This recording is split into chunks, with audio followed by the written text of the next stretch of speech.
I want to talk to you about my friend Charlie Crawford. He's a 10-time NFR qualifier. Charlie Crawford, time to just shake it out and win. Got it on him fast, set there up. We are. Here's a day nice money run. lead. You betcha 3-8. That's an absolute perfect run. Timing was perfect from the time the first swing is up. He's got the control. Charlie made it happen by being timed up with his horse with the steer, and being able to not just rope, but to pick that steer's head up without changing the momentum for the heeler at all. We know his beautiful wife, Jackie, all three of their beautiful children, the founder of the Liberty and Loyalty Foundation, which this year will exceed $1 million raised for military and first responders. I've said it 1,000 times. Charlie, it's time to rope, nod and ride, whip and spur. I want to welcome you to the Charlie Crawford Podcast. Let's ride.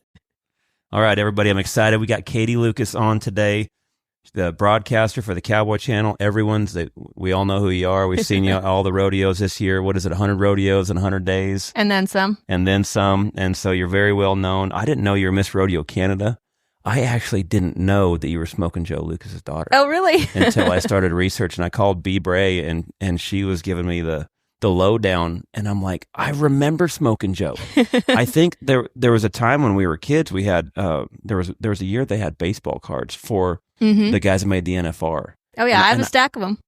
And I was thinking he was on there, but I couldn't remember. But I knew Smokin' Joe when I was a little kid, and so I was like, oh, I'm so excited about this because I knew you're also, a team roper and everything like that. So thanks for being on. Yeah, I appreciate it. I'm excited about this yep. And nervous because this is you're kind of a big scale talent to where you know how to interview people, and I'm just a team roper winging this. So this is going to be exciting. I'm excited for this. Well, I think I'm just as nervous as you because I'm not in control now. I have to wait and see what you have to say. So we could be equally nervous together. We go. It'll be fun. So you're just getting back from the Canadian finals, and you were the sideline reporter for the Canadian finals. Was that a couple weeks ago? Yeah, just a couple weeks ago now, and it was awesome. It was 50th anniversary, and they did it up right. It was first time in the new venue there at Rogers Place in Edmonton.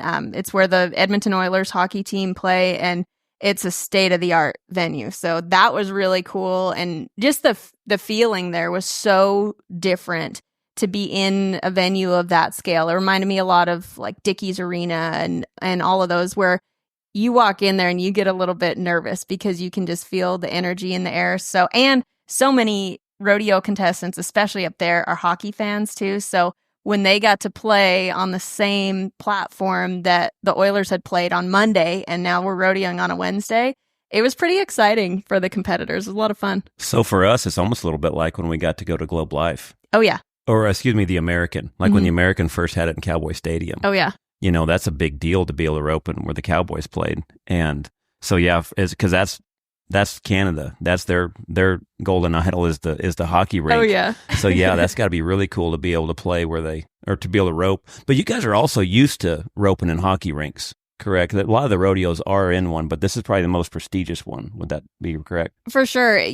Pretty much every indoor arena in Canada is a hockey rink. So there's small setups and short scores because it's a tiny little hockey rink. So they're used to that size, but it was definitely elevated being there at Rogers Place. Now, was this how many times have you done the Canadian finals?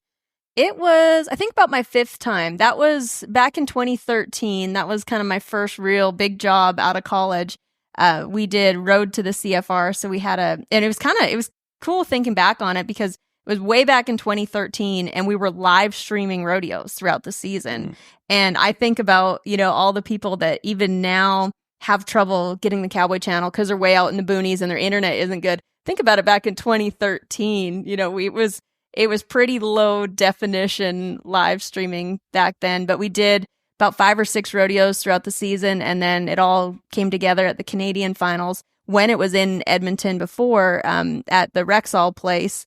And got to do that was my first, big finals that I got to be sideline for. So that was really cool. I love looking back at the pictures. I had the same cameraman this year at the Canadian finals as I had back in 2013. So we took a couple pictures together so that we would have one from 2013 and then up to 2024 as well. So it's those cool. are cool. Jackie had a picture this year that, so she used to haul the little Bray boys around, Wyatt and Peyton. And I think there was a picture, it was 10 years ago, where she was taking them to a U.S. roping.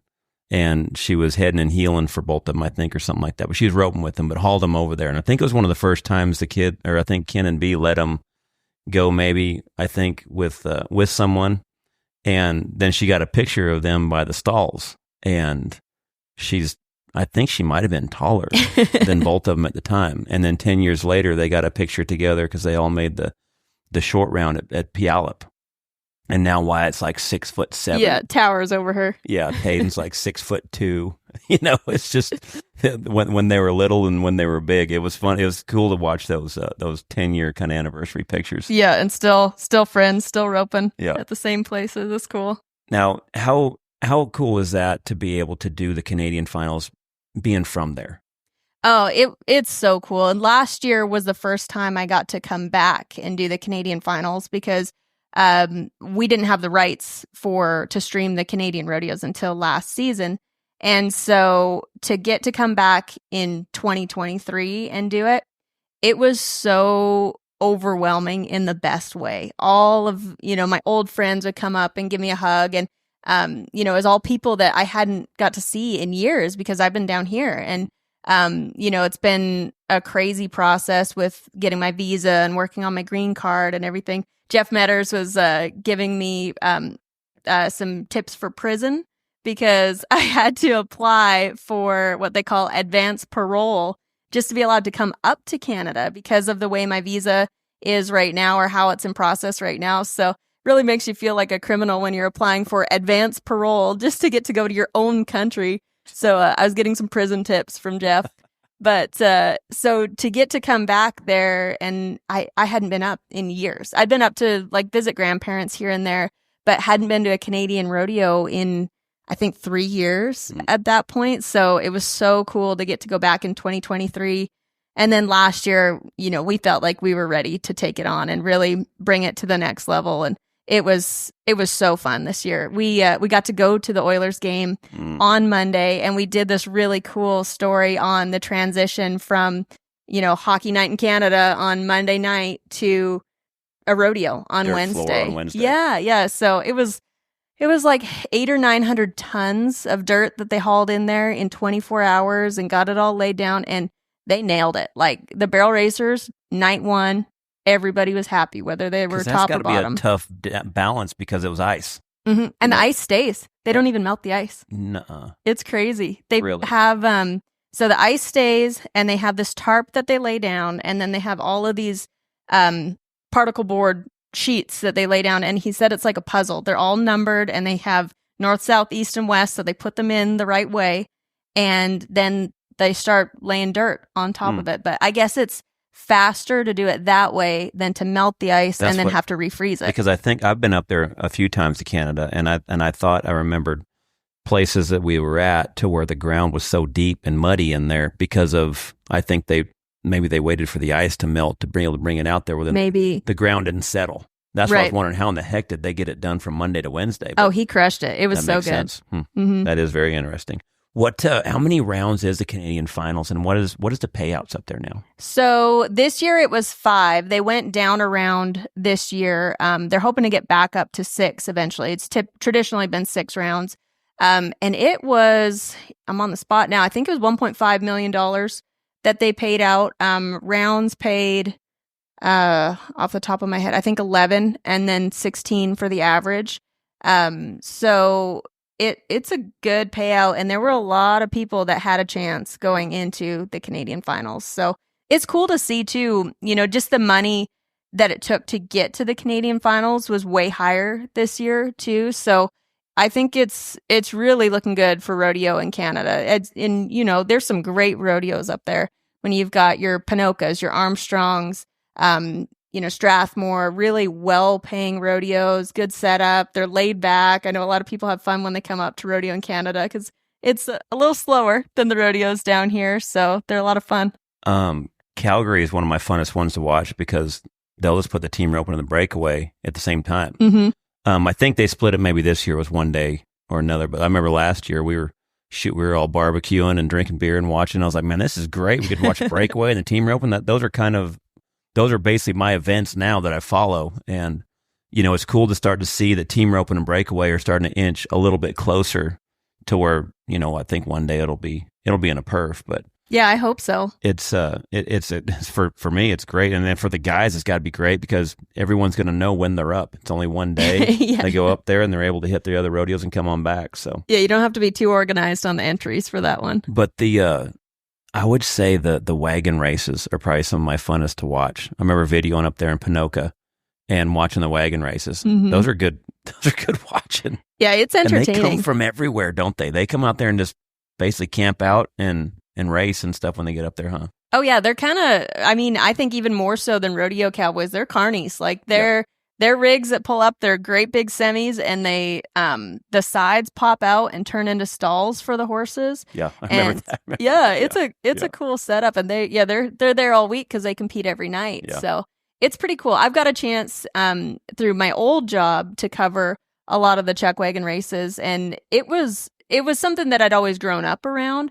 But the stats and the storylines behind it were pretty foreign to me, and they welcomed me in, and it was pretty easy to fall in love with the families that were behind each of these units. And they work so hard. They have so many horses that they have to take care of and keep in shape. And, a lot of them will have 2 teams on the road with them all the time. And then they've got backup horses that they can pull in or, more at home in training. So it was pretty cool to get to be a part of it too for a short period anyway. Now, what about breakaway up there? Is it starting to take off? They get in some of the perfs. Do they have it at the finals? Oh yeah, it's big up there. They What about the money? Is the money equal? It's getting there. No, not yet. It's I forget how it was close to half. Might have been just a tick over half this year. I think the round paid 5. And so it was cool, and it was a hit too, especially when you had Macy O'Clair. She spanked him. I thought I seen where she did good. Oh yeah, she was 1-8 twice. She was 1-5, which is the new Canadian record, and she just went to honking on him right from round 1. And it was really cool to watch her because I know how hard she's worked too. She's worked a lot with Codiol and really broke down her style. She was having some problems and she was doing okay, but not really getting to where she wanted to be. And so they stripped down her style and completely rebuilt her, and she went back out, and it showed how hard she worked at it. So it was pretty cool. It made me pretty emotional. She wasn't even crying when she won. I was crying because I knew how hard she'd worked to get there. And when she backed into the box on the last day, the gal that was leading Canada kind of all the way through, she had missed, and that gal was hanging on in the average. But Macy was leading the average. She was ridiculously fast on 4 at that point. So I don't think she even had to catch on that last day, but she for sure should have to win the average. And she goes out and she's 1-8 again in the last round and just wins the go round or splits the go round and puts an exclamation point on it. Oh yeah. Good for her. And she made it fun too. Her dad, he's an old bull rider and team roper. He actually has made the Canadian finals in the bull riding and the team roping before. So you could tell, like, those victory laps with her, they were fun. She was cool. Swinging her rope around, throwing her hat. So what about the team roping? B was telling me about some young Thundercats up there that 18 years old. Oh, yeah, Cavis. And lit them up there. It was cool. That was Cavis Drake and Denham Ross. Do you remember Rocky Ross, Healer? Okay. That's Denham's dad, and he's many-time Canadian finals qualifier, and I think he's Canadian champion, too. But he's just the sweetest kid. I think he's about 21 now. He's made the Canadian finals a couple times with an older, more veteran competitor, and then him and Cavis hopped in together. And it was a cool story because those boys grew up together. And so before school, they would rope best friends. Oh, yeah. They'd rope the dummy together and pretend like they were at the Canadian finals rodeo. And so the story all week was that, this was a plan that their parents had drawn up when they were first born. So Cowboy toy till now. Oh, yeah, exactly. And you could tell they were just the best of friends. And Cavis had bought a head horse from Denham's old team roping partner, too. So it was kind of a full circle moment for them. But Cavis was fearless out there, like round one, goes ahead and just gets the win. And it was, he was ready. You could tell he had roped that steer a million times in his life already, because it just looked like it was same old for him, and just Peyton slings it from the said they line. go at him. Oh, he yeah. Said they rock and roll their practice session. They go at him. Yeah, and I'm not surprised. Like it was just, they were basically able to do exactly what they practiced. Oh, yeah. Yeah. And I know it was tough because it ended up being a split win where Jeremy Bueller won the heeling side, which that was so well deserved. Jeremy had won so much money in the season, broke the regular season earnings records, got 2 headers to the Canadian finals. They won so much with him because he roped the first half of the year with Dustin Bird, second half with Trey Goulet. They both make the Canadian finals. And Jeremy roped with Trey there. So I know it's always tough when you get a split team situation, but Cavis earned it. Awesome. They put on a show. It was cool fun to see. Because in my opinion, I think what a lot of people don't realize, especially if you're from Arizona, even from Texas, is the amount of effort that it takes to be a roper up there. Mm-hmm. There's however many months out of the year where you're inside and you're having to haul cattle there. It's work to go practice.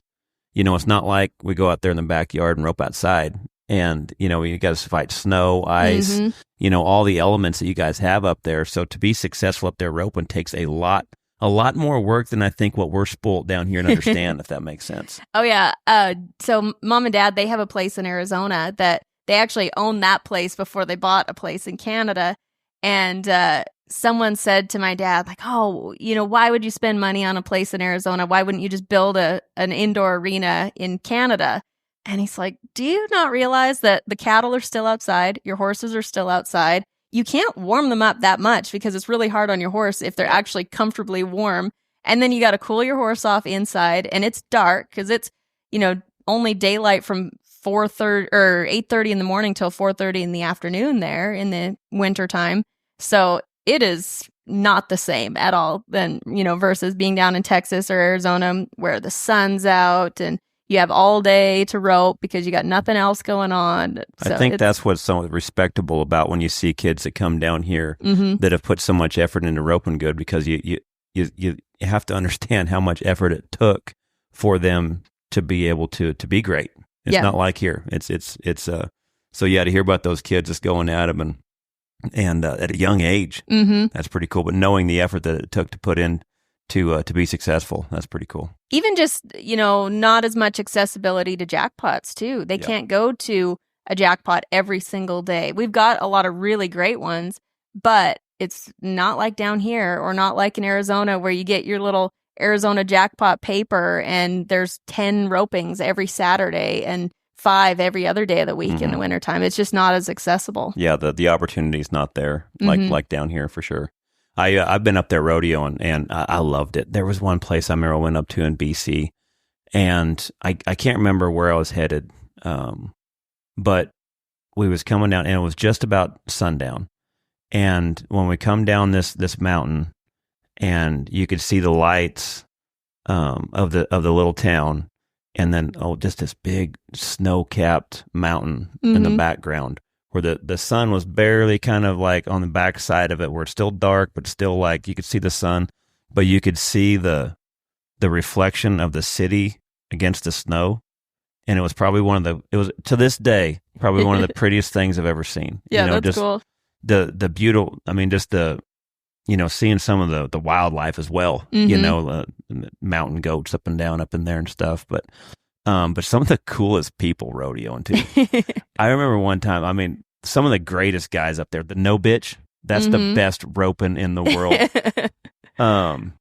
What is it to where I think they said that if you bitch one time, you're done. You're out of there. And he says, I don't care if they put mayonnaise on your cheeseburger.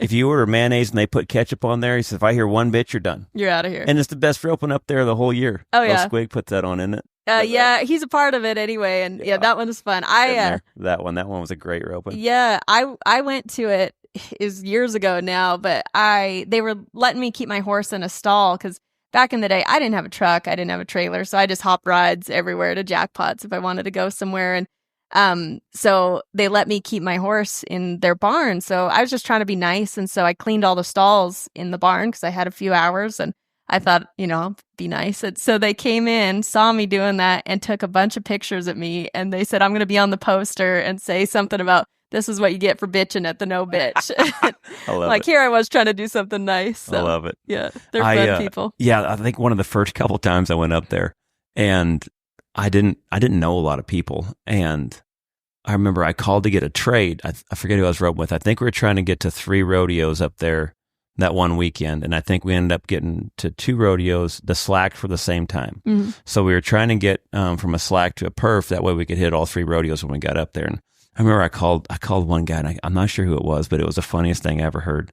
And I said, Charlie Crawford, and hey, sorry to bother you. I'm the easiest guy to trade with because like I'm going to apologize for calling. I know you're busy. For even asking. Oh, I hate it. I hated trades were the worst things. I hated that. I hated it because like if you got up the way you wanted, then you got all these guys calling you trying to trade you out of it. I hated it. But trying to get out of the bind, told him, so look, I'm up at this spot here and this spot, and was wondering if I could go at this rodeo on I think Friday night, so then that way I could get to all of them. And he's like, oh, Chuck, I appreciate you calling, but gosh, it's been kind of a long winter, and that's a good beer garden, and most of my buds are going to be up there, and so I really don't think I could trade you.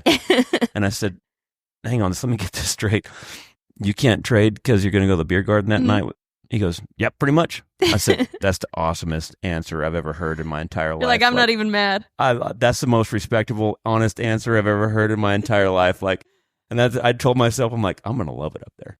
I'm going to love these people. I like this place. Yeah, I like it already. That was the funniest trade phone call I've ever had in my life. That one was awesome. Yeah, that's funny. I used to work the entry line up there, so I've probably talked to you on the phone for your entries before. I'll bet so.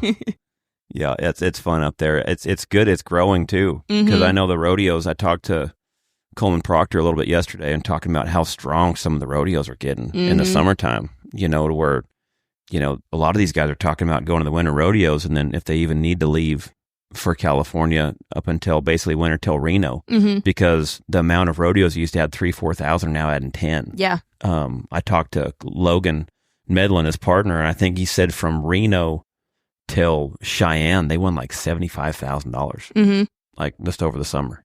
Yeah. The summer is getting so good that these committees are stepping up so much and adding a lot, and you're seeing it in the payouts. To make the NFR now is about 110,000. So yeah, the threshold is getting higher. Yeah, I think we just did zero in for our team ropers, and it was 105 is what it took to make the heading, and 108 to make the heeling, and to me that's so cool because I grew up, hearing stories about Dad's Day in the 80s and kind of seeing it through the 90s. And back then, you could make a living rodeoing because the cost of living was so cheap. And for a while, it took a minute to catch up for rodeo to start to grow again, but the cost of living just kept skyrocketing. So it's cool to me to see that it's actually starting to change and starting to help people grow and actually have a career out of rodeo. And in my opinion, that's a good shout out to the committees because that's who's stepping up.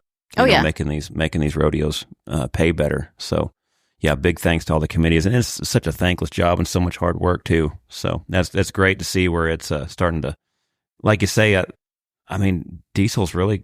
It went high there for a little while, but honestly, now it's not much different than it was 10 years ago in one perspective, and to be able to now have a better payout because the rigs ain't getting no cheaper. No, the rigs, the horses, that's what's definitely going up. But yeah, it was good to see where guys were starting to make a living for sure. So what was it like coming up there out of Canada with Smokin' Joe as your dad? And what was it like up there rodeoing, roping?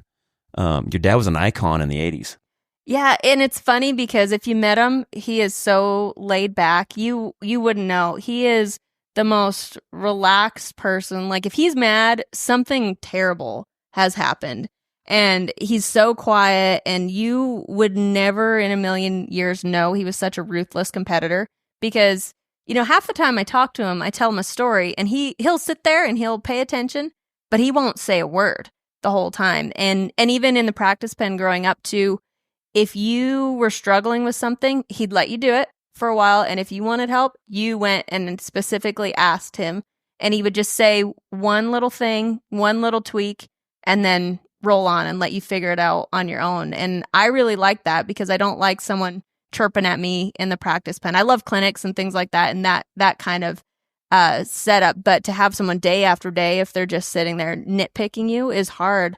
And he was 100% agree with that. Yeah, I've seen a lot of parents do that. Yeah, and it's hard on kids when it gets you're in like their head that. so much. They're second guessing everything they're doing. Yeah, you're almost gun shy the whole time in the practice pen. So that's pretty cool when you have somebody that was a competitor that knows what it's like to try to learn how to win. Yeah, to where they kind of know when and where how to press. Oh yeah, that's pretty cool. And he's so good mentally too. Like we always have this phrase when we would leave the house that he would say, "Go get your money." It wasn't the money; it was your money because you worked hard. You deserve that money, so now it's time to just go get it, kind of thing. So, but to know him, he's so laid back. You would never in a million years. One of my favorite stories, we were sitting around, we used to put on a calf roping right before Calgary.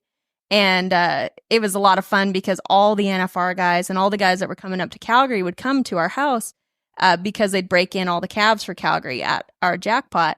And after the rodeo or after the jackpot was so fun because they'd all sit around the fire, sit around the kitchen table and tell stories. And that's what really made me want to do what I do, just hearing those stories. And I don't think what a lot of people also realized too was back then, those were great storytellers. Oh, yeah. Because that's you wouldn't know it with a camera in their face. But Right. But when you get them around each other, that was all we had. Mm-hmm. There was no internet. Yeah, exactly. So socializing and telling stories, it was a thing back then. Mm-hmm. And man, you talk about some guys that could tell good stories, huh? Oh yeah. Who were some of the guys at the campfire? Oh, like Tyson Durfee. He always used to come up and stay for the summer with us, or for most of the summer. But the 1 year, it was Cade Swore, and they were all, having a lot of fun, and it was quite a while after the jackpot. And so Cade, finally, he pipes up, and he said, "Joe, I got to ask you something." He said, "I heard this story about you at the Sundry Pro Rodeo, and it was, raining straight sideways. There was a foot of mud in the arena, and you won the rodeo in your muck boots and with gloves on and a slicker."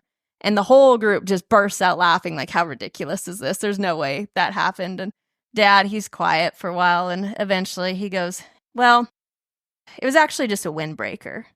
But that was Dad. Like, he just did not care. He'd show up to a rodeo, and one time he swapped trailers and didn't realize that he forgot to move his tack. He didn't move a single piece of tack over, showed up 15 minutes late because that was Joe Lucas fashion. You always have to be about 15 minutes later than I would like to be at the rodeo. And opens up the trailer, no tack. So he just strolled over, hopped on someone else's horse, and goes and places or wins a rodeo. Or like, you could not rattle him ever. So some of those old stories are pretty cool to hear. Now, did you get to go to the NFR at all when he was competing? No. So his last year at the NFR was 91. So I never got to see him there, but got to hear lots of cool stories. Like the first year he made it, he was just a kid. And Grandma and Grandpa took him there, and he said he was little, too. He's like 170 pounds, maybe, at 6 foot tall. And he said he used to eat 2 steak dinners before every perf. I don't know. I guess he just wasn't nervous, but that's how he used to eat. And would just go out and rope every night. And that year, too, he said he got thinking about it. And he's like, "Man, I don't know if I could even catch 10 in a row," because he's kind of an all or nothing kind of guy. And so, but that was a good year. He ended up second in the average that year, and he just didn't even think that he could do it. Now, how many times did he make the NFR? 5 times, I believe it was. Yeah, 5 or 6 times. And then, how many times did he win the world up there in Canada? He's a 4-time Canadian tie-down champ, and then a couple times he won the what we call our high point, so multi-event, but doesn't have to be on both ends of the arena. Now, did he steer wrestle too? A little bit. He had to wait till he was 30. He finally filled out so he could steer wrestle. That steak finally started kicking in. Yeah, exactly. So, and then team roped a lot too. And then your brother's a heck of a competitor, Kyle. Yeah, it's been fun to watch him. So what? He team ropes too, pretty good, right? A little, yeah. I wish he would heal some more because he really heals, and his heart is in the calf roping, so team roping to him is just secondary, and it's hard when you've got to enter 2 events like that. It's hard to get upright, and so it just wasn't his passion. But he'll hop in, if a guy needs a pickup partner or whatever, he likes to do it every once in a while. So he'll heal for me every once in a while too. So what did you grow up doing as far as events and competing? growing up there? Pretty much everything in high school. I was an awful goat tire. Dad just made me do it for the all-around points. And then we realized after a couple years I wasn't really getting much of those. So he finally let me quit goat tying. But I used to jump ride a lot of barrel horses, which was fun because I never really owned one. And so I got to ride a lot of really cool ones. And then I would pole bend, but breakaway in high school anyway, that was kind of my number one event and the one that I worked the hardest at. I used to calf rope a little bit too. I always thought I could be like Jackie and, tie one down. And then I never got, more than 100 pounds and wasn't very strong. So if I had someone tail them down for me, I would still calf rope. But turns out you're not allowed to have a helper like that. But, and then always team roped too and really liked team roping. And then for me, once I got out of high school, or I guess I college rodeoed up in Canada and I breakaway and team roped there. But then after that, there was nowhere to go for breakaway. The same story that so many people tell. There was no opportunity for breakaway roping, so I just team roped for a long time. And then you go to Arizona in the winter times? Yeah, I was one of those spoiled Canadian kids that got to go down every winter. I didn't Maricopa? have my... Yeah. Oh, yeah. Little Canada. Little Canada. But I didn't have my first Canadian winter, a full Canadian winter, till I went to college up there. So I was pretty spoiled. Yeah. That Arizona will spoil you. Mm-hmm. Man, that weather's so reliable. Yeah, 75 and sunny all winter. Yeah, how do you be a meteorologist there? Yeah. Show up on Monday, tell everyone what it's going to be. It's going to be between 70 and 75, and then head to the golf course. Mm-hmm. That's what Mom always joked, that it'd be pretty easy to get that job there. You don't really have to do a lot of schooling. So when did Miss Rodeo become a passion of yours, and when was that? So when I was a toddler, I met Jennifer Douglas back then, but Jennifer Smith. And when she was Miss Rodeo America 1995. And at that point, I'm a little girl, so I just fall in love with the big hair and the shiny outfits. And but it always kind of stuck with me for some reason. And I've always loved promoting rodeo and talking about rodeo, teaching people about it. And so it's a really natural fit because that's what the job of a rodeo queen is. You're a PR person for the sport of rodeo. So started doing some clinics and getting some coaching there because I was so shy. I could not speak at all.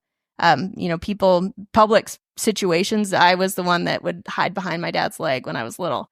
And so I worked really hard on that and ran for my little local rodeo queen pageant, did the high school rodeo thing, and then took the title of Miss Pinoca Stampede to Miss Rodeo Canada. In 2014, I guess, was the contest, and then I was Canada in 2015. So to be such a shy kid growing up, what were some of the things that helped you learn how to public speak and learn how to get over that anxiety? I think just someone shoving me out there and forcing me to do it, and then eventually just kind of get over it and get used to it, and then I started to get kind of competitive, and that's how I feel like I am now with my broadcasting is. I get the same adrenaline ups and downs as I do competing when I'm doing a sideline interview. Like the end of a rodeo, I am drained. I'm done for the night. Because it's the same kind of pressure on you. It's when they're counting down for you to start that interview, it's like backing into the box where there's all that anticipation and am I going to mess up? Am I going to do this wrong? How am I going to get this right? And so I think kind of my competitive nature started to come out and forced me, even though it made me really nervous or made me really uncomfortable, I wanted to win. And so I think that's what kind of got me through that. So that's probably what helped you then, basically then from being Miss Canada, then to broadcasting. Yes. You kind of probably started getting some confidence, probably getting a passion for it, maybe through that. Because like you said, it was you almost like you're constantly doing PR. Yes. Well, and because my idol, Jennifer Smith, also did the NFR, I had to be a broadcaster as well. So by the time I ran for Miss Rodeo Canada, I'd actually already gone to college for broadcasting or communications and specialized in broadcasting. So that really only helped my rodeo queen side again, because I was rusty when I came back to it. When I graduated college, I worked that summer, worked in 2013 and for Road to the CFR and did that whole series. And I thought I was going to work for a couple years, knowing eventually I'd come back and run for Miss Rodeo Canada because it was still a big goal of mine. But after one season, the show got canceled. And so it was about a week before the Miss Pinoca Stampede pageant application deadlines. So I scrambled and got that application together. I was in Arizona, so airmailed it up to a friend in Canada who brought it in on the deadline day for me to run for Pinoca. And their pageant's short. Most pageants or some pageants can be months long where you've got to compete on several different occasions. You might have your speeches 1 month, and then 2 weeks later you've got your horsemanship, and then a couple weeks later you're doing some odd event at in the town. But Pinoca is a couple hours and done sort of thing. So that was kind of almost harder because I was so rusty at that point. I'd been speaking a lot, but not as a rodeo queen. I always joked that in college they whipped the T-stance out of me because I looked too proper and they didn't want Vanna White on TV. So, but it was good to get back to it, even though it was a little bit scrambly, and to represent the Pinoca Stampede too was so cool. So that was one of your first gigs, and after that was after college anyway. Yeah. So yeah, did the road to the CFR, and then the next year was when I came back to rodeo queening, and Pinoca was so good to me. Like they let me and the current Miss Rodeo Canada team rope a steer in the middle of the perp. Heck yeah. And those are cool. Yeah, those are real cool. It was fun. So I was glad that I was able to take that title to Canada to represent those guys. So when did you start getting to work for the Cowboy Channel? Years later. So you had to do a lot in Canada to kind of more or less pay your dues to... piece together. Because, just like our rodeo athletes, there's only half a season for broadcasting in Canada, too. So I did a lot of freelance work, and then I worked for Flow Sports for a few years. They had the Canadian rodeos and the PBRs, so did a lot of work for them, and I'm so thankful for them because they worked me hard. I had to have... I was the senior content editor, but I was senior to no one. So I was, in charge, but also doing everything myself. And on the website every single day, I was required to have 1 to 3 pieces of content every day. And I created all that content. So it felt like in the 2 years I worked for them, I got 8 years of experience. And then that job didn't really work out eventually. And I heard of an opening just through a friend of a friend at the Cowboy Channel, and started as a producer for the first year, working behind the scenes, putting shows together, which I had some experience in, luckily. And because that was COVID year, I got the job the week before all the rodeos shut down, the week before Houston. You got to be thinking, golly, this is not good timing. Yeah, and I'm still stuck in Canada too. So I was just kind of sitting around waiting and waiting and waiting for more rodeos to open up so I could come to work. And it was November 4th of 2020. My visa came through finally, and I could chug down here and get to work. It's, what is it, the 100 days and 100 rodeos? That was not the case that year, was it? No, definitely not. We broadcast anything that was happening. Just kind of get by. Yeah. Get by. So 2021, still kind of the same thing. It took a minute to kind of get going. So in one perspective, it was probably nice in one way to kind of get your feet wet, kind of get it, kind of almost go that slow engine roll to where then by 2022, I think everything's back to rolling. 2023, now everything's rolling hard, where you were able to probably maybe almost get your feet wet a little bit in that process. Well, and to be a producer first was nice as well because, in Canada, I was a big fish at a small pond. I was so thankful for the great rodeos, and there are so many great rodeos there, but I was the only game in town. And so I thought I was so awesome and thought I really had this broadcast thing figured out.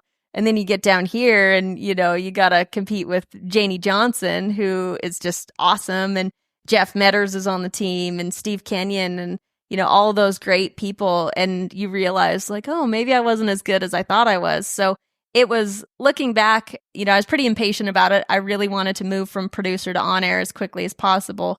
But I'm thankful that I got to produce because it showed me the inner workings of a show. When they put together a Western Sports Roundup episode, it's not just slap a couple stories together. It's 200 lines of content throughout that half-hour show where they're breaking down every single video, every single graphic that they're going to use. So to get to produce and see how those shows work together helped me now when I'm on site at a rodeo, where I understand what is happening before me, what's happening after, and how I can help that producer make their show flow. it had to be probably handy too in the fact that your dad rodeoed, you grew up rodeoing, you knew how to probably find those good stories as well. Yeah, I'm always looking for them too. And I think the contestants are getting better at sharing them too. I always joke, I don't even know who it was. It was a bull rider. And I interviewed him. It was one of my first years on the road. Do the interview. He made a great ride. It was like a high 80 ride. Interview was the same interview that anybody who'd made an 80-some point ride could have had. It was fine, but it wasn't memorable.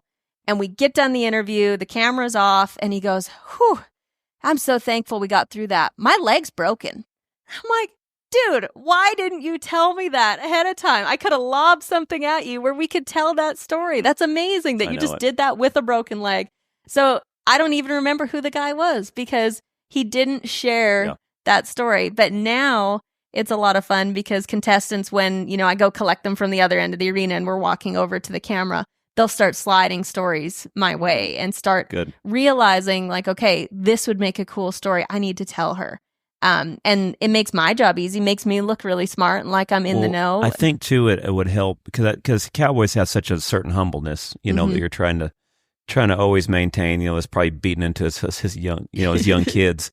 But I think I've noticed it too, trying to do podcasts to where luckily I kind of know them and I'll ask around so I can dig it out of them. Yes. But you don't have that time to dig in 10 seconds or 15 seconds.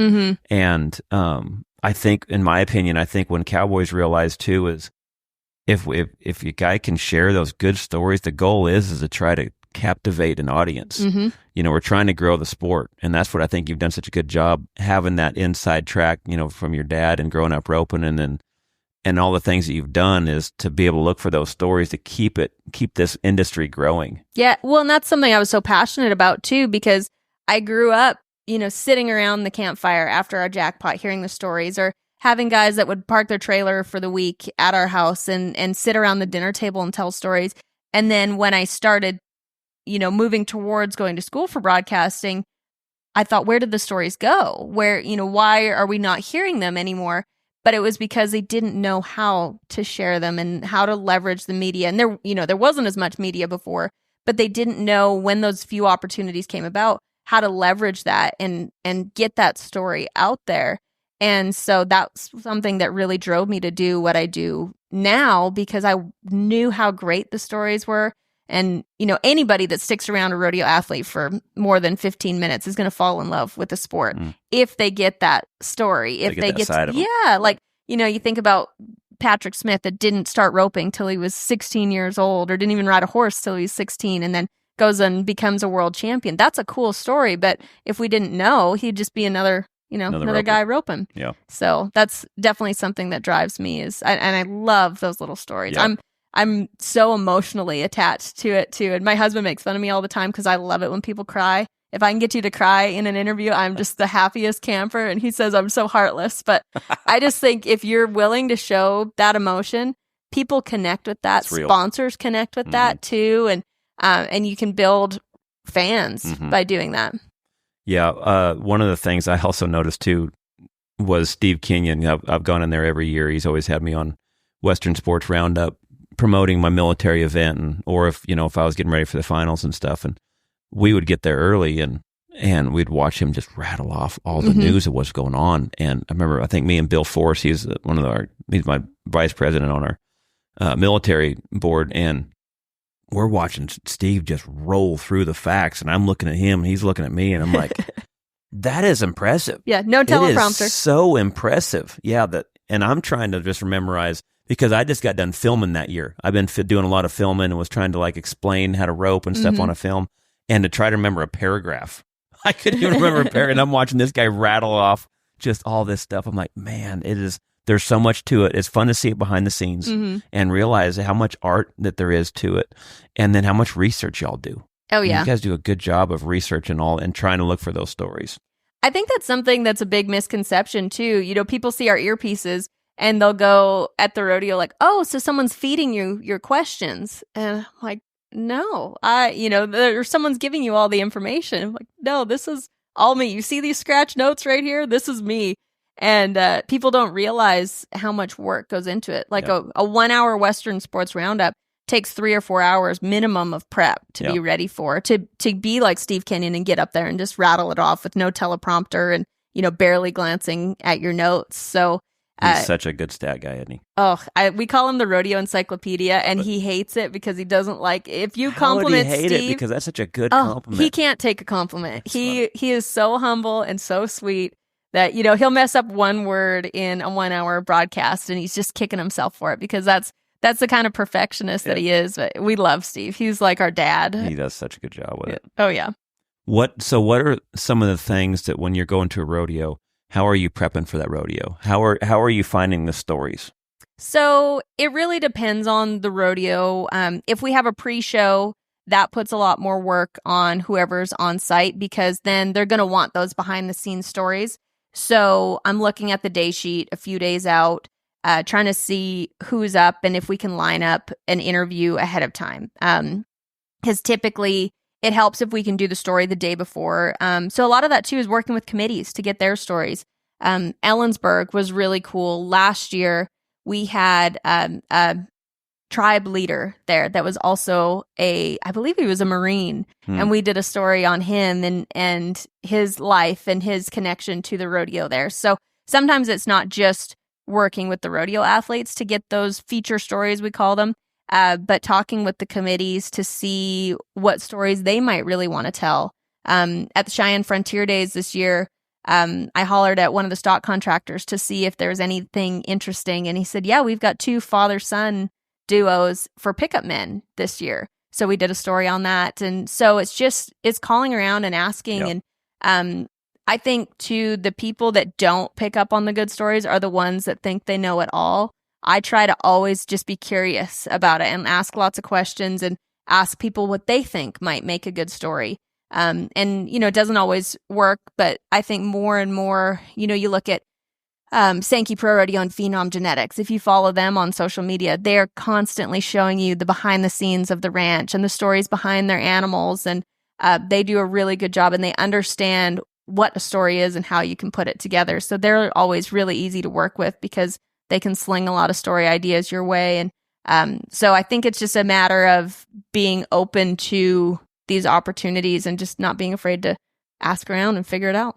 I'll bet it probably gets a little bit easier too, getting close to the end of the year, because that's when the big stories are on they start to write themselves then. Yeah, who's making that charge, who's in, who's out, there's a lot of stories, because there's a lot of pressure from Ellensburg for that last. And then how about the last week of rodeo now with Mandan and the Governor's Cup. Governor's Cup. Holy smokes. I mean, that's just 2 weeks of not sleeping unless you're in the top 5.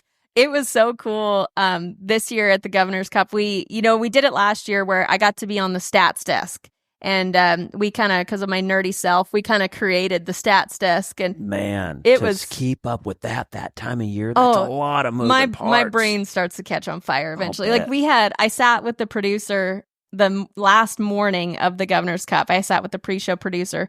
And I'm like, okay, I just need a second set of eyes on the standings. I had manually inputted all the standings because they weren't all in there.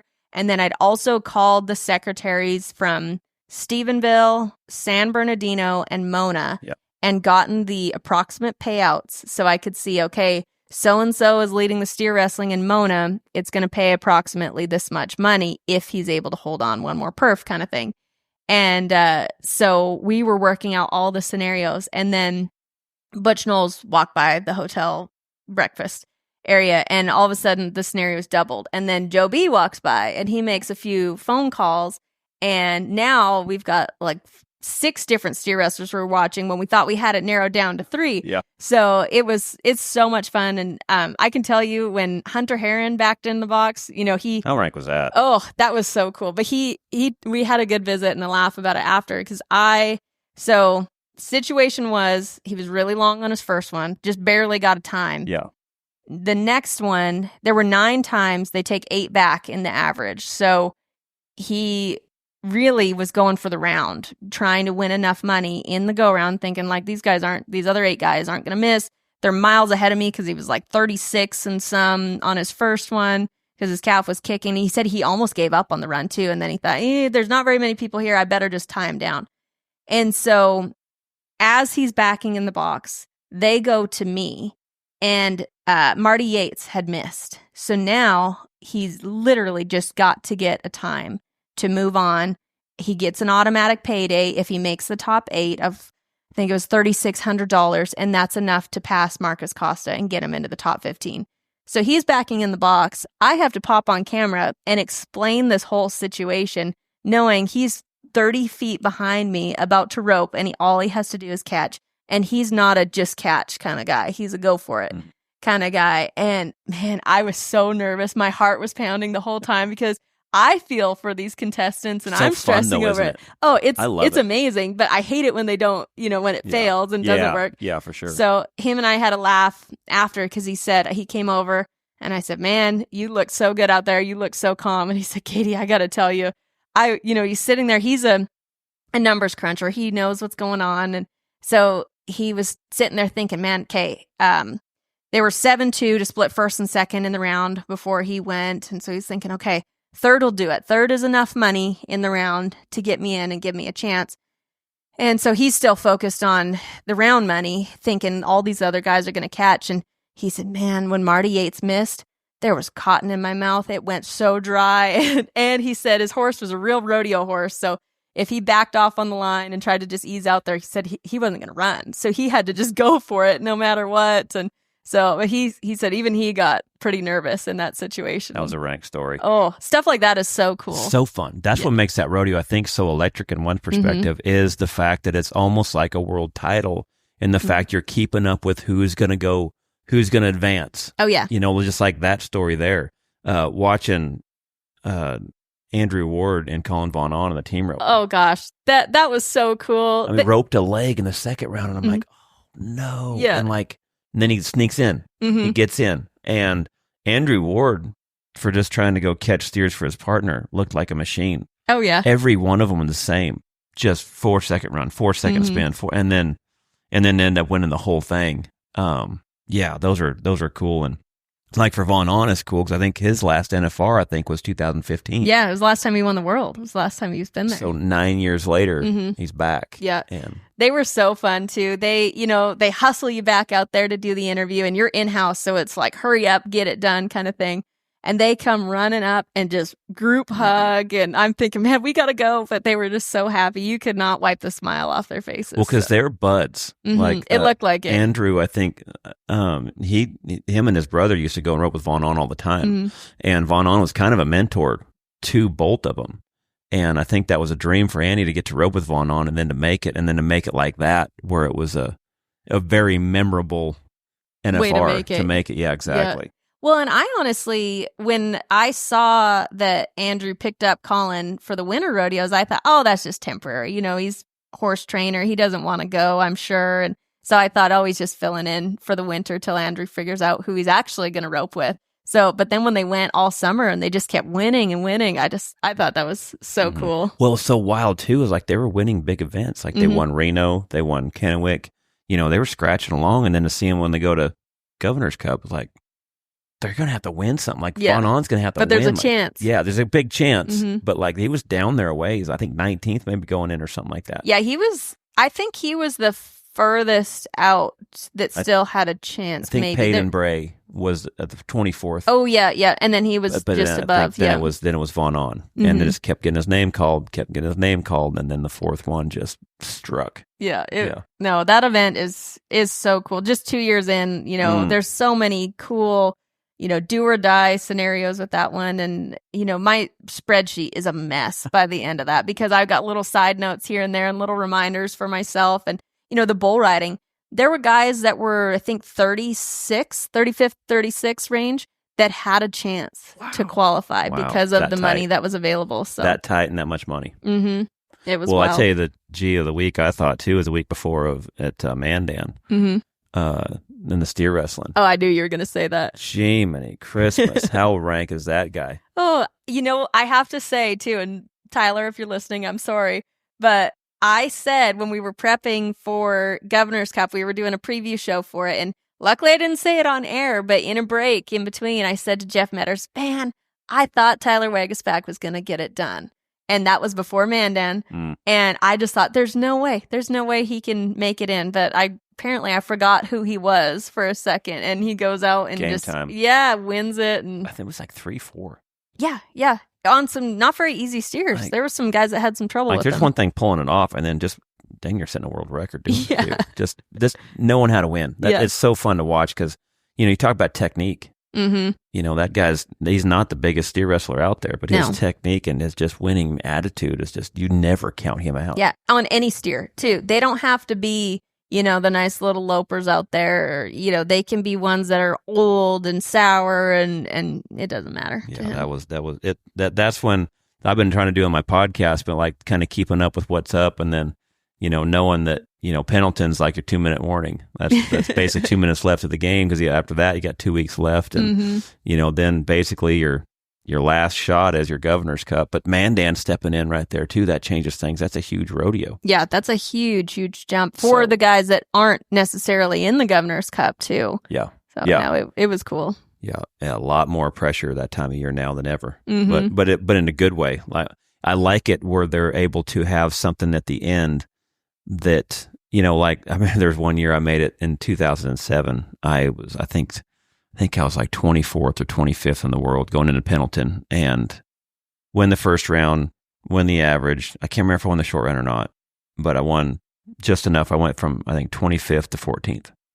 And I'm like, all right, now I got a shot. So now it's time to enter. Like, now it's really time to get after it. Now it's time to get after it. And so I had 2 weeks left. So we go to Amarillo that week, and then the last week, because I had rodeos saved up because I got hurt. My back had went out, and then I got hurt that spring. And so I had all the rodeos I needed. I had 7 rodeos, and I was able to go to 7 rodeos that last week. I went to like Henderson, Texas, somewhere in Arkansas. Yeah, everywhere. Yeah, I was able to go to 4. My amateur rodeo and entry that I love to do, my analytics came back where I got to basically do the entering, and was able to get to all 7 rodeos. And I remember we went to Poway on Sunday, California, and it was a San Bernardino that night. Well, with traffic in California, when you rope, you got to hurry up and hustle. And we get there, and we're on the phone with the secretaries. We're trying to find out and then I think me and Matt Funk was battling it out back then. And when I roped, I had to win, because he was winning it. And if he still stayed winning it, I think I had to win 5th. So, I don't get there till, by the time I get there, it's the clown act, and the team rope was next. So I'm still booted from Poway. Yeah, luckily, you're warmed up, you're good to go. Yeah, so I get there and literally grab my rope, and then I think, I forget, it was almost toward the end, and I had to be, I think, 6'5", I think, or 6'7", or something like that, to be in the top 5. And I was 6'5", 1/5, and made the finals by like $200. But when you look at it on paper, that whole week, I think I won, I don't know, 4,500, 5,000. Well, it probably cost me 7,500 to get that money. I mean, it's worth it because he made the NFR. Well, you look at what these guys are doing now at the last week of the NFR, like, I don't know how much Von On and Andrew won, but it was, what, 25,000? Yeah, I think it was 22 something, maybe somewhere in there. But yeah, in one place, you get and make 10 a day, and so a lot different than what it was then. Yeah. So that's what you like to see. You like to see it to where at the end, if they do pull it off, they're actually getting paid for it as well. Yeah, but then outside of that building, those same old races were still going on, because that was part of my job too, was to track everything that was happening around us. So I knew where Tyler Wagasback was up every single day. In the bronc riding, there was a battle between, I think there were 4 guys going for 2 spots, and 2 of them were not at the Governor's Cup. So I knew Ben Anderson and Logan Hayes' schedule, and I think Ben had 1 rodeo left. And Logan, he had 3, and I was texting his mom every single day because I didn't want to bug Logan. And so I was texting him. And then Scott Gunther, too. He kind of messed around and made the NFR this year, because after he did so well at Calgary and the NFR Open, his family kind of shoved him out the door and said, get going, because you've got a chance to make the NFR here. He's a homebody. He does not like to leave home. And he's been trying to retire for years now. They just keep pulling him back in. Yeah, and his family just keeps shoving him back out there. And so, and they're just the sweetest family, and they have full support for him. So I was sitting there at the Governor's Cup, but I would have the feeds from other rodeos on, and I even had Mom at home tracking some of them for us too. And so it's cool to watch that. Yes, the Governor's Cup is a great payday if you can pull it off there. If you can make it, yeah. But don't count out the guys that are going the hard route to the NFR too. Yeah, because Paul Leaves, he had to pull it off there at San Bernardino at the end. Yep. And then his buddy team, which how hard is that? You know, you're battling it with your buddy team, that you're good friends. They've been riding each other's horses all year. And then, you know, Paul ends up winning the rodeo, which was, but gets in. Yeah, got him in. Stepped up there too. And that one didn't quite get the prestige, you know, to be able, because to go out there and to have to do good and then to win the rodeo, that's another pretty impressive route to take too. Yeah, win a rodeo with one shot. With one you shot. don't get multiple rounds, Exactly. you get one shot. Exactly. All the way out there. Mm-hmm. Yeah, it's amazing what a lot of guys go through, but I love how passionate you guys are with being able to keep up with what's going on. Mm-hmm. And I feel that when you guys are doing the interviews, you can tell that you're doing the research. You can tell that you're keeping up. The amount of intensity that you're doing it with and anxiety at the same time keeps everyone else in the same, like, because I remember watching it and I was the same way. I'm like, oh my gosh, I wonder what they're doing over there. And because I still love it. I mean, even though I'm retired, I'm a huge fan. And I enjoy that time of year because it keeps it interesting, even though I feel bad for the guys that are exhausted. They're not sleeping. Yeah, you know what that's like. I do know exactly what that's like, but it does make it good to watch. Well, and I think that's the cool thing with being a part of the Cowboy Channel is we can share what you guys are dealing with to the masses because so many rodeo fans out there, you know, the casual rodeo fan that we love, that buy subscriptions, that go to the rodeo a few times a year, they might not know what everybody's going through if we didn't tell them. And so that's what really drives me to do that research and share those stories, because how on earth would someone just know that? Nobody knows it. You know, you might find out a story here and there because you're in it, because you're involved. But if you don't have someone actively chasing those stories, then they're just going to, you know, get brushed under the rug eventually. Well, and I think when you watch like the Kentucky Derby and you watch some of the horse races at the end, you know, and you watch how well they document those stories and they talk about the horse, they talk about the owner, they talk about the trainer, and they go through every horse and every one of them. And at the end, you're like, I'm not sure who to root for. Yeah, you're hooked. You're in hooked. it. You're hooked because you're like, oh, I like that guy. No, I like that horse. Oh, I didn't know about that. You know, and so to be able to get those stories where, like I say, it gets people in the race, gets people hooked and interested. Yeah. I don't know. I always say you hang around, you know, one rodeo long enough, and you're gonna fall in love with it. So it's our job to help people fall in love. What?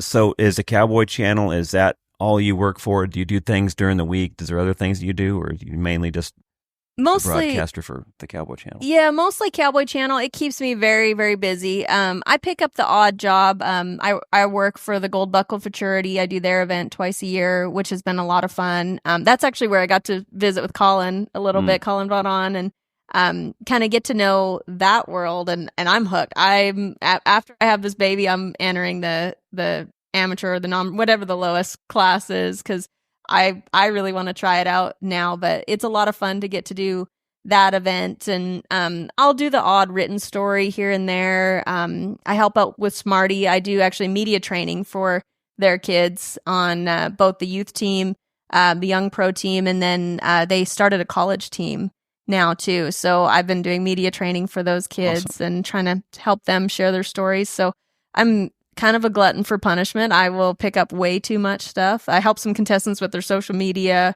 But other than that, it's mostly Cowboy Channel. But that's good because, like, in the summertime, I can see where things get hot. But in the fall thing, when things slow down, there's not the rodeos. There's a cool way to give back too. Yeah. And I really, you know, one of the things that as I've done a lot of teaching and clinics, is it's amazing what I have learned by doing it and teaching it that I wished I knew when I was competing. And so what are some of the things that you've learned by learning how to teach it to other people? Is there things and little tips that once you broke down on how to articulate and teach it, that you're like, oh, if I did that, like things that you've learned by teaching? Yeah, I think just hearing a lot of what people are nervous about for interviews, so then I can help fill that gap and help them kind of, you know, break down those nerves a little bit. You know, a lot of people don't even know where to look or how to stand in an interview. And that, when you're trying to focus on telling a story or sharing something, if you're sitting there and you don't know what to do with your hands the whole time, then that'll distract you from Talladega it. Nights, when he wins his first race. That's in my media course, is that gif with him up there. So, and it was something that really shocked me because I'm like, just be natural. Like, look at the person you're talking to, and you don't have to stare down the camera or anything like that. But that was natural to me because I had learned it. I had gone to college for that. So just a lot of how can I help them be less nervous so they can share their story better, I think is what I've learned through teaching. And these kids ask great questions too. So a lot of times I'll finish up a session and add something to my course based on a question I'd never thought of before. So that's been a lot of fun to learn. And that's kind of my goal when I do an interview. You assess who you're going to talk to. If I'm going to talk to Coleman Proctor, no preparation needed because I could literally hand him the mic, walk away, and he could fill the time, no problem. Yep. He doesn't need help.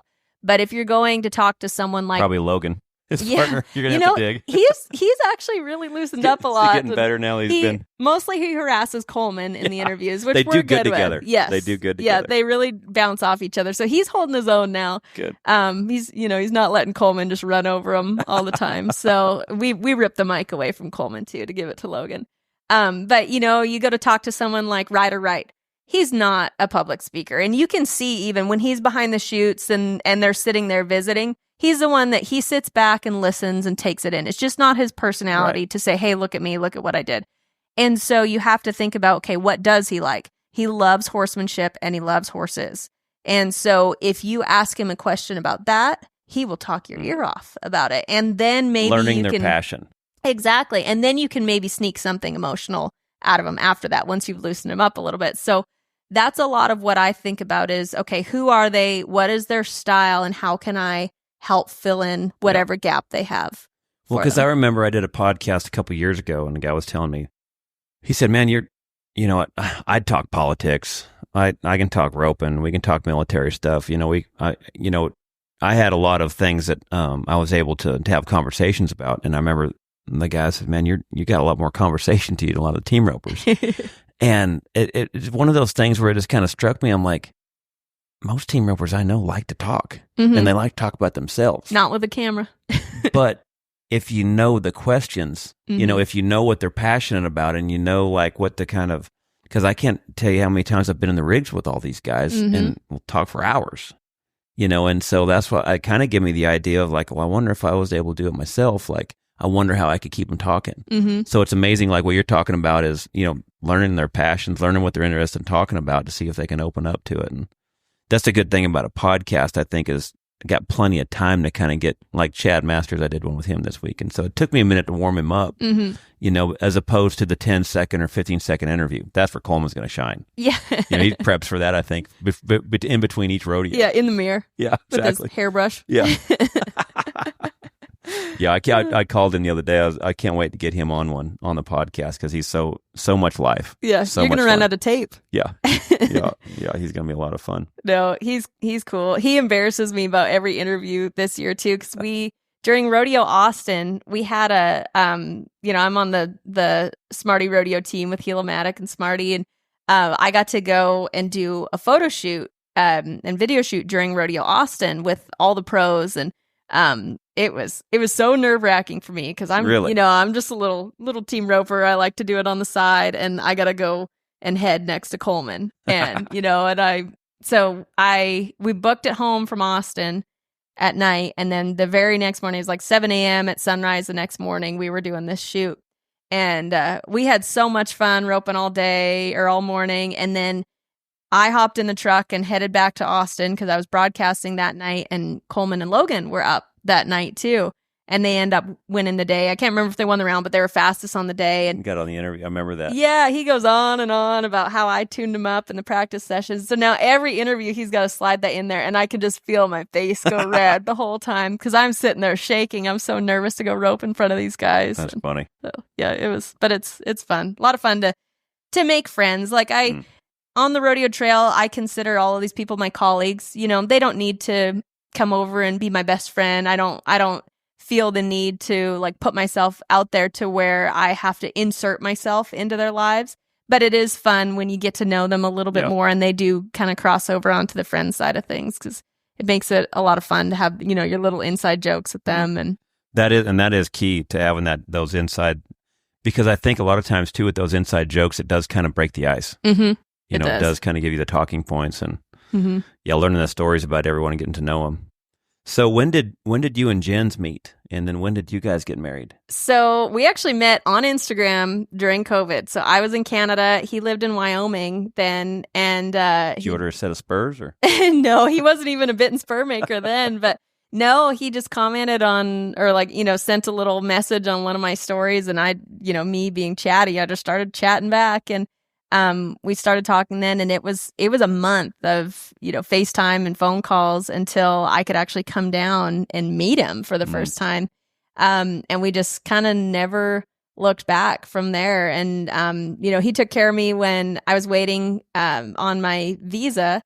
I had to, the way it worked, I could either get my visa in Canada, but I needed the consulate to be open, the American consulate in Canada, to get the paperwork finalized. And during COVID, they'd shut it down and just closed up shop.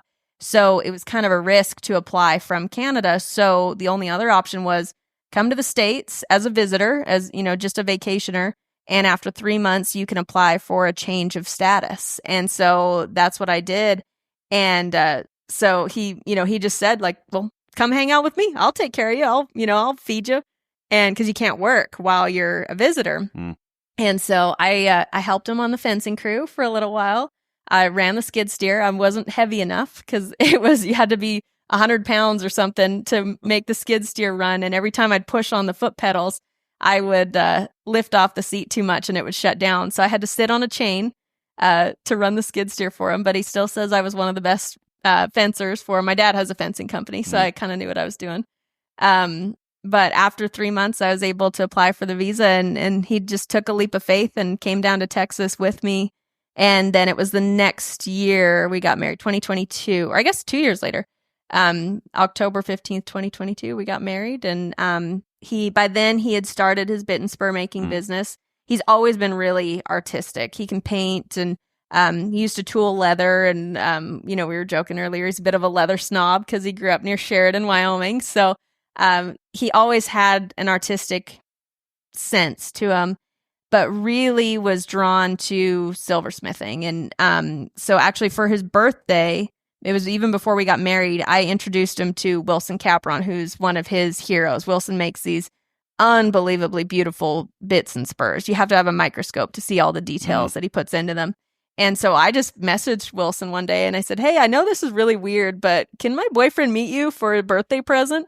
And Wilson spent the whole day with us, and it really inspired him. And so he went to one basic engraving class and one bit making class and just started going crazy and learning how to do it. And, he's always trying to figure out something new or how he can do this better or get to the next level of that. He works at it so hard. So it's been fun to watch him progress, and it's really starting to take off this year. Awesome. So it's been cool. And now y'all are expecting. We are. Little boy. Yeah, little boy. Right? Yeah. In March?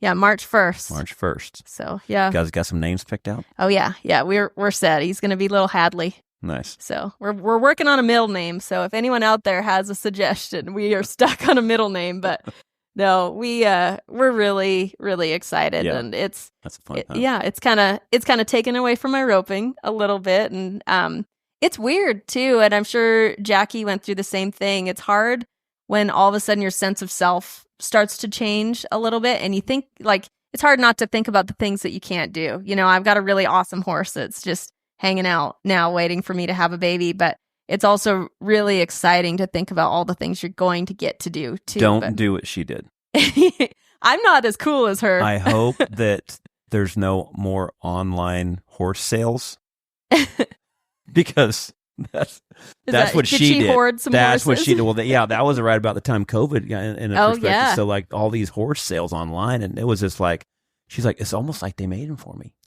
And God, we look right up, here. and there is how many horses keep coming back in this place? Yeah. And you can't ride for a couple months. So she just went down the whole route of buying them horses. Gosh, she's way cooler than me too. I was saying, I loped a couple circles the other day, and my horse threw his head, and I got too scared. I'm like, I'm done riding until after this baby comes. That's but good. She's way cooler than me. Well, yes and no, but it was funny because I was up there yesterday in Arkansas, and I was on Clinton Anderson's podcast, and he was asking me questions about, if I was married and this and that. And I was like, oh, okay, you damn sure didn't do no research.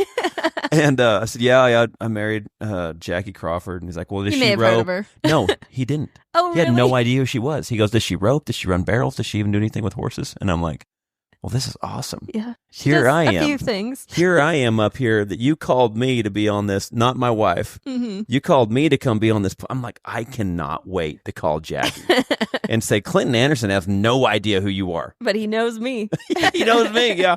I call and she's like, what an asshole.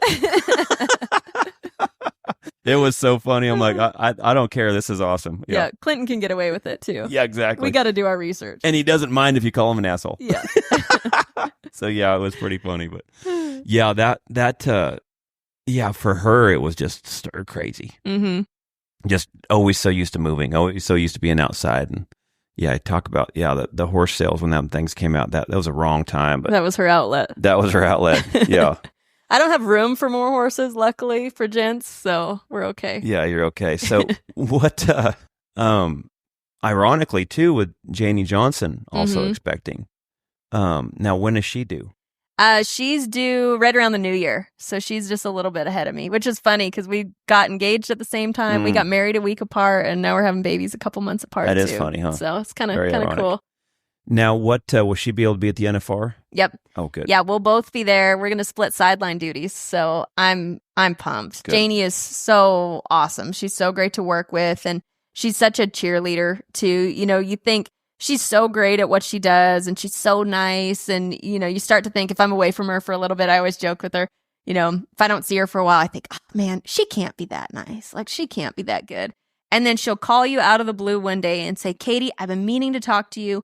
At this rodeo 5 weeks ago, you said this question to this person and they had this answer. And I just thought that was the best. And you think like, okay, maybe she is this nice. What a cool environment. So yeah, I'm really excited to work with her. It'll be my first time doing sideline at the NFR. And that to us as broadcasters, that's making the NFR. That's our NFR qualification. So try not to get too excited or too nervous about it right now, but it'll be cool. And I keep joking, we'll belly bump as our secret handshake before every rodeo. That's awesome. So when Jackie was pregnant, it's pretty easy for me. My life doesn't stray. If anything, for a guy, you start trying harder. Mm-hmm. But we continue to keep going to work. We continue to keep roping, and nothing changes. Well, for y'all, it's a lot different. Mm-hmm. So how is it in the fact of how are you able to handle?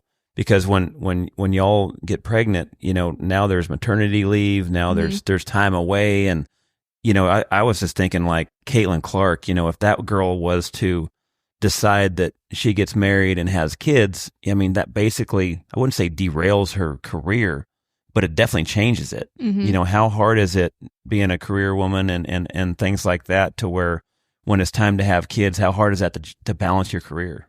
Yeah, I feel like that's something I'm still thinking about and still trying to figure out how it's going to work, because this is my first kid, so I've never gone through it before, and I'm finding out I'm not as tough as I thought I was. Cheyenne Frontier Days, I love that rodeo, but it was not so fun because I was throwing up every day. So it's hard, and I'm a go-getter. I have a million lists all the time, and I'd get back from a rodeo and I'd sleep for a week. I'd go right from bed to the couch, and so that was hard for me. And I help out a lot with Jens and his business. I'm tech support, and so it put him behind and put some stress on him. And so it's definitely been a change already for me, just because I can't do as much as I could before. But work is really good about it. They're not going to go crazy on my schedule once the baby comes, and let me have some time. And then my mom, she is awesome. She loves babies. She is baby crazy. So she's already offered to hit the rodeo trail with me. Awesome. And so support is huge, isn't it? Yeah. And it'll be nice. Jens runs his own business. So if he wants to come take a week off and come to the rodeo with me, then he has the flexibility to do that. So we're really lucky, and we have that flexibility. And for my work, obviously, if the rodeo's on, I got to be at the rodeo. But at least he's got flexibility with his work, where he can work really hard right up until he takes off for a week and comes and watches the baby and hangs out. So we'll I'm figure it excited. out I'm anyway. happy for you all. It's gonna be a fun new chapter. Mm-hmm. It is. Yeah, it'll be exciting. A little scary, a little nerve wracking, but here we are. I understand. It's amazing, and to be able to try to explain to people what it's like having kids that never have kids, you almost can't. Mm-hmm. And because I remember when Jackie was pregnant with Creed, we were like, I think she's got a new puppy at the time too. She was going through those motherly instincts where she had to have something to nurture while she was Horses pregnant. online. Yeah, well, that was auctions and Creed. puppies. Yeah, then Journey, she started buying horses, and she had to buy something, and so it was funny because she's like, I wonder if we're gonna like our kid as much as we like this dog. Just being so naive. And then when he was born, it was like something you've never felt before. Mm-hmm. Like I actually boxed out the girl that was the nurse that was changing Creed's diaper because I thought she was being too rude. I thought she was being too mean. I thought she was like being rough on him. rough. And I've never boxed out anyone like you know what I'm saying. I wasn't even a very good rebounder in basketball, and I actually called her a bitch. And I said, bitch, what are you doing? And I'm like, it was an out of body experience. Like, I don't talk that way, and Jackie was like, Charlie, what are you doing? And I'm like, I'm not sure. I really don't know. Like, I just blacked out for a second. It was an instinct that it's amazing how God puts that in you when it happens because you couldn't explain it. You couldn't ever see it coming. You're hoping it's there. And when the first time I seen him, I was like, yep, there's just that lion instinct, like I'm protecting this little kid at all costs, no matter what. And so it's the coolest feeling ever. But it's hard to explain until you have one. But yeah, I remember when before Creed was born, we were wondering I wonder what's going to change. Mm-hmm. And yeah, and then it showed up. Oh yeah, I can tell even with Gents already. He's pretty laid back when it comes to me going out and working and everything. But if I tell him, usually when I leave the studio, I'll call him and say, hey, I'll be home in an hour. But if I stop and run some errands on the way, it's like he's got the binoculars out and he's waiting because he's worried that I didn't come home exactly when I said so. And he's never done that before. So, and even, riding horses, he was pretty stressed about that. And I was stressed about it. It took one head throw for me to say, nope, that's it. I'm done. And it wasn't even bad at all. It wasn't like he was trying to buck or anything. Yeah. He just, a bug flew by or something. And I was just done. So that really surprised me how protective we both are already. We've never even met the little guy. Yeah, that's awesome. It's fun seeing those instincts show up because you start, what I've found out for me was, it was the first time that I started feeling that feeling of what it's like to have something before you, what it's like to have something you care more about than yourself. Mm-hmm. And it's the greatest feeling in the world. And like you say, it's hard to explain it until you have it and you see it for the very first time or see him. And so, yeah, it's exciting where you guys are going. Yeah. Everyone says all the cliches are true. So we're ready. Well, we're not ready, but we will be. You will be. So out of all these rodeos you guys go to, out of all the places that you've got to broadcast, what's your favorite one? I knew you were going to ask. I knew that's where you're going.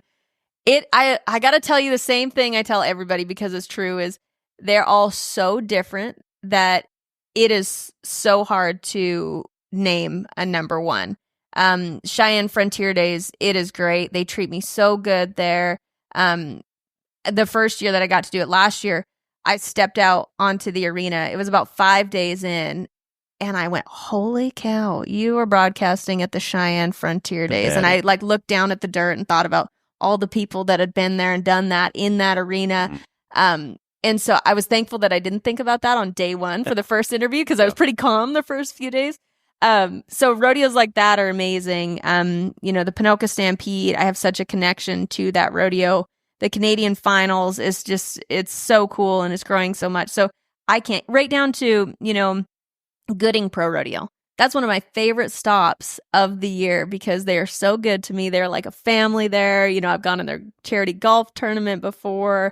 They're just such a fun crew. So to me, it doesn't matter how much is added, doesn't matter how old the rodeo is. I always try to figure out what is cool, what is the personality of this rodeo. Sykeston, Missouri. I had a blast with those guys there. They had Did you ever fun. go to Lambert's and go to the roll toss? Where We they sure toss the rolls? did. I love that yeah. place. Oh, I love me some carbs of the nicest too. some of the nicest people over there too. Oh, yeah, and yeah. the concerts, man, they pack them in. They party there Yeah. in Sykeston. I don't think I can keep up anymore, but it was so much fun. I got in their committee water fight at the end after the production meeting before the And last. it's probably perf. well needed because it is a little sultry. Yes, I got a good year apparently when I was there. It was like 80s and Oh, not yeah. so humid. Nice. But no, I always just try to figure out everywhere I go, like what is unique about this rodeo and how can I become a part of this rodeo? And it's made it so much fun. And like I said, I don't care if it's got 1,000 added or 100,000 added. It's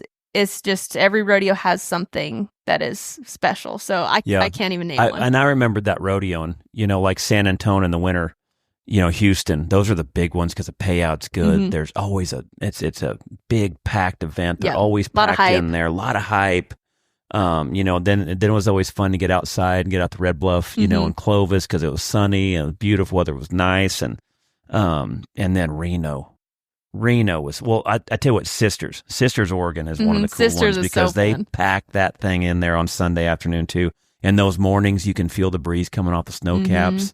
They used to have a 7 a.m. slack, and it was good watching because of how many people got bucked off. Because it was still chilly, Yeah. it's still cold in that A little morning. frosty up there. But Reno was probably the most electric rodeo of the fact that everyone was so excited. Mm-hmm. Everyone was excited to be at Reno because everyone there was about to have a good summer. Yeah, the dream was alive. The dream was alive. Everyone's going to make the NFR. Mm-hmm. Everyone has their sights on winning a gold buckle because I'm going to win this rodeo and it's going to get my whole season started, And so the electricity there, but then, like you talked about the daddy, being a Cheyenne and the history behind that. I always loved the Northwest rodeos. I loved Ellensburg and Hermiston and St. Paul, because I was from there. Like St. Paul, I cut my teeth there. I was PB rodeoed at when I was a little kid, just living down the road, and then Pendleton, in the grass. Oh yeah. And it's crunch time. And Yeah, so, high it's- pressure on the rodeo with the most variables that you it's could most ever. variables, especially Yeah. this year about the rain. Oh gosh, Man, it that is got ugly. It's scary there Yeah. when it rains. But the first day when it rained so hard, they said actually it's a little bit safer if it rains that much because then it gets spongy. Mhm. If it just rains enough to make the grass slick, but it's still hard packed underneath, Yeah, that's when very they bad. get really Mhm. scared. So. Yeah. But yeah, it's a little nerve wracking before a perf when there's a little sprinkle on the grass. But I agree with what you're saying, and that every one of them has their own element and their Yeah, you own can't pick. energy. Yeah, yeah. because it's all different. It is. What out of all the people you've interviewed, which is the one that you think sticks in your mind where you're like, this is an interview you'll never forget? Oh, that's a good question. I'm trying to think of someone specific right now, but people like Casey Field, he's hard to forget because he's done a million interviews in his career, but not one of them are the same. He's still the same person in each of them, but he's not saying the same old thing. My most hated phrase in an interview is, "It just worked out."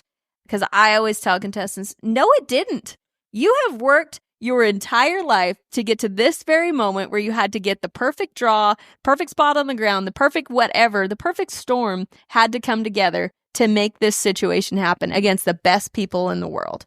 It didn't just work out. You don't have to be cocky and the full old of golly yourself. gee shucks. Exactly. Yeah. And so I hope some contestants are listening because it didn't. Give yourself some more credit. You don't have to brag, but Casey never said anything like that. He would tell you why it worked out, why that was the perfect horse for this round, or he would crack jokes because Tilden Hooper's making faces at him behind the camera. Those two got along great. Oh, they were so They much were fun. So much fun. The bareback rider, bronc riders are a lot of fun. Yes. There's a lot of energy in there. Yeah, you never know what's going to happen behind the chutes too, because Uh-huh. you might get drawn into it. You might be in the middle of an interview and someone's going to blow by and scream and holler, Yeah, yeah, whatever's there's going that. to happen. So, Yeah.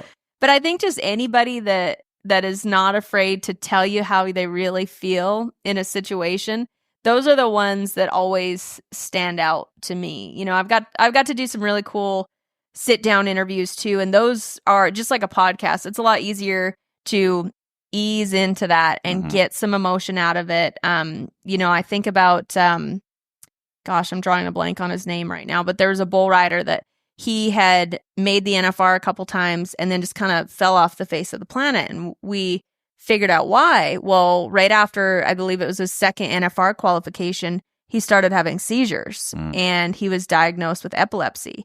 And so it was years of trying to figure out how to medicate and how to get on the right track so he could be healthy again. And he started to kind of get the rodeo bug again. And his wife and his kids were really supportive, and they said, get going, get out of here. And, in that interview, he just broke down bawling because he thought about his daughter's, it was about, her third or fourth birthday, and he got to stay there for half of the party. And then he had to leave to go for a rodeo. But his wife, practically kicked him out the door and said, hey, if you're going to have this dream, we're going to go all out and you're going to try and make the NFR. So get going. Yep. And he said he just cried the whole way down the driveway. And so ones like that where you're not afraid to show me what is really going on, those are the ones that I always remember. And I think, too, it lets everyone know what they're sacrificing because there's so much sacrifice to rodeo. But, it's not just the drive-in, it's what their family has to go through. It's what you have to miss. Yep. One of the hardest things for me was during COVID, my dad had passed away. And I begged and pleaded everyone to try to do the funeral during the week because I was like, if I make the short round at Fort Worth, I can't turn out. I have a partner, and so they end up scheduling it on Saturday during the Fort Worth short round, and I looked at charters. I started calling people and then it was just like, $15,000-$20,000 to get up there, and I was like, I can't do that. And me knowing my dad, I know exactly what he said. You do not leave your partner. You go win. If you want something to mean to me, go win. Yeah. And, you think about it, I had to miss my dad's funeral, because of, if you don't go to those rodeos, you don't make a living and you don't make the NFR. And so those sacrifices that a lot of guys make is it's one of those things when you're able to get that interview that people can see that. People can see how truly invested these guys are. And it's a lot of suck.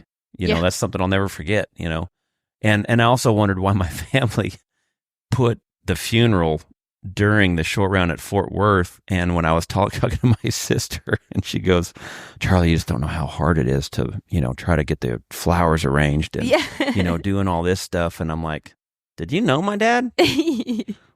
I got this. I tell you what, I can come up here. I can help you out. We'll get some sawdust. We'll put it out there on the floor. We can tap a keg. If someone's got an iTunes or somebody's got a phone and a Bluetooth, we can get a speaker out there. We can play some Merle Haggard. We can play some some Johnny Paycheck. And I'm like, I got this. Yeah, done. Funeral done. Yeah. And I was like, and I think one of my buddies go, I think that's why they had the funeral on Saturday. Yeah. I would have screwed everything up. Yeah, they wanted your input out. Yeah, exactly. But yeah, the things that people do have to sacrifice is it's cool when you're able to hit those stories and find those passionate moments for sure. Yeah, no, it makes my job all worth it, because it's hard. I'm on the road a lot, and not as much as you guys, but it's a lot of hours of work and a lot of things that go on behind the scenes, lifting rocks up and trying to see if there's a story there. Yeah, exactly. And a lot of things that you could put a story together and it flops and it just doesn't work out, and a lot of high pressure situations. But when you can get those little moments like that, those are the ones that just make it worth it. My husband, he always says, "Oh, you little rodeo nerd," because I was telling him today, like, "Oh yeah, did I tell you that Charlie, the first time he made the NFR, he did a little dirt angel in the box?" And he says, "Yeah, you've told me that story like 5 times, you little nerd." Yeah, I mean, those are, and that's your whole life, from the time you were up the cowboy toy to the time you're 27, it's like. See, that's why it didn't just work out. Oh, no, there's a lot to it. Exactly right. Well, speaking of having some emotional stories coming up, I'm very excited to have you at this year's AHC, my American Hero Celebration.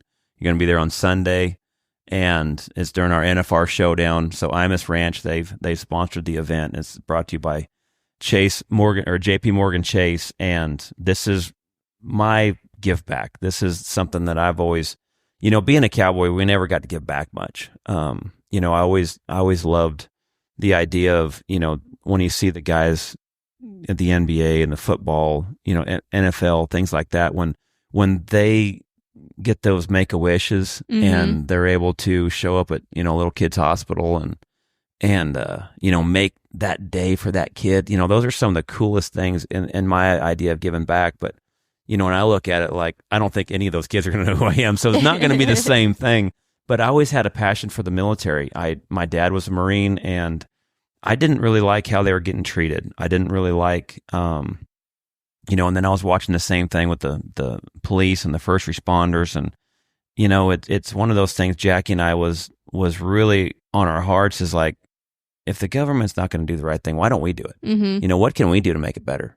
Yeah. And where it's gone now to where this is our fifth year of having the rope in, to where this is our fifth home we've helped build.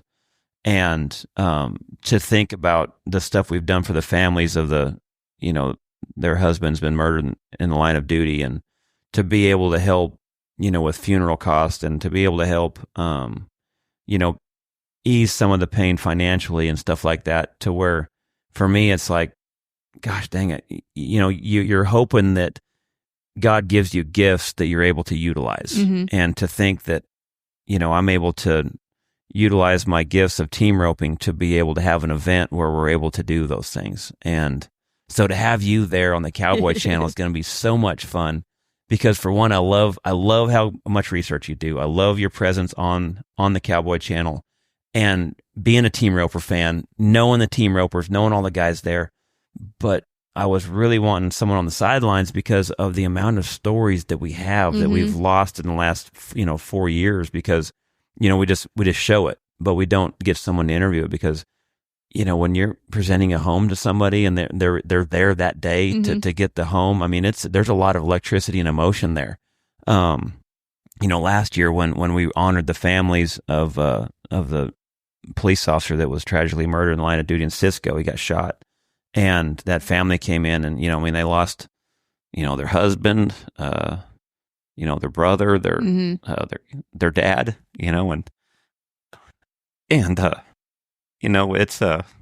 it's not that you're trying to get those heartfelt moments to do anything more than just to honor that family, that sacrifice that those families make, and how much we kind of take life for granted, because being a cowboy, I mean, you're literally worried about one thing: to get to the next rodeo, yeah, to win back enough money box. to stay where you can continue to keep making a living. And it puts such a good perspective on life. And then when we have our military first responders come in and they get to rope their short round steer in an NFR set type setup, and when they win it, just the electricity that they have. And I mean, Big John won it last year, and he got off his horse, and I'm down there with the saddles and the buckles. I'm interviewing him, and he gives me a big old hug, about knocked a rib out, and it was the most, it was the coolest pain I ever felt. And to watch those guys and the excitement, and you're able to give them that feeling, and and then have the NFR guys there, having those guys getting ready for the NFR and supporting me in this, like they're all flying in from Hondo. 8 of them are flying in from Hondo to come support it. And, I tell those guys, like, I couldn't do this without you. You guys are a part of this. Like, I know that you're not used to hearing that, being in rodeos, but like, you're helping this be the event that it is. Yeah. And you guys are helping me with this. Like, you're a part of something that's more than just trying to get butts in seats and entertain, and so I'm so excited that you're going to be there. And I can't wait to get behind some of the stories that I really love for people to be able to see.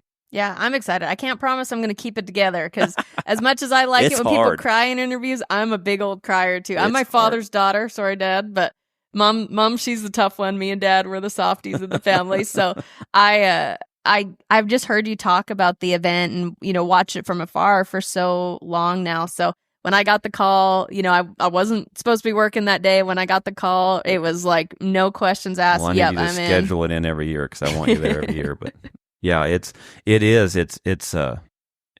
for one, it's great for, I think every contestant should try to put on a rodeo. You really should get that perspective, and you'll be amazed at how many committees you walk up to next year and thank them, shake their hand, and yeah, thanks for the hard work, thanks for getting the money, thanks for putting this on, thanks for all the hard work, because most of these committee guys are volunteers, if not all, all of them, and so yeah, very few paid positions. So this is something that they do, for them, and so So yeah, it's a great event. So I'm glad you're going to be a part of it. It's going to be a lot of fun. Yeah, I can't wait. It's gonna be great. I'm excited to kind of dive in and share some of those stories, and even for me, just hearing the contestants, just like you have, gained that perspective. You know, I always like to, if it's a military day at a rodeo, I always like to ask one of the contestants about, you know, how they feel about representing the military that day or honoring the military that day. And I think about, you know, at Fort Worth last year on Military Day,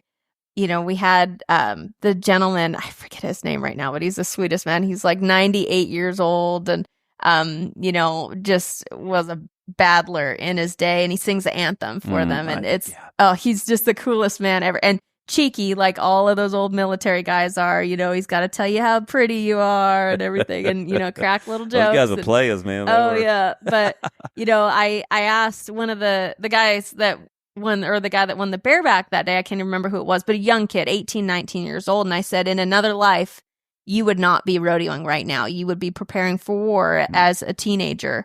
You know, what do you have to say to these Good men question. that have stood behind you and made it so that you can do this? And it's pretty cool to see them think about that for a second and realize it. Well, we don't realize what they've all done to where the life's easy now. Yeah. You know, how hard it was. Mm-hmm.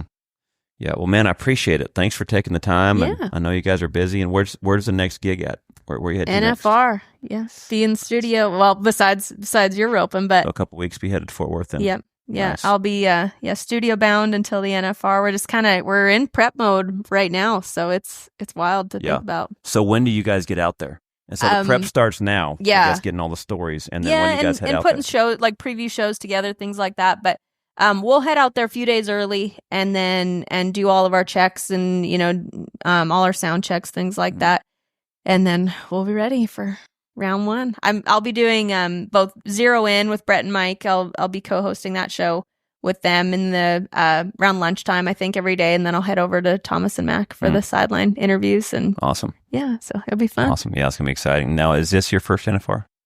First one doing sideline. I've done the, you know, anything from the tailgate show to the pre and post show, and now I get to be on the big show. Exciting then. So yeah, really cool. It'll be a good year.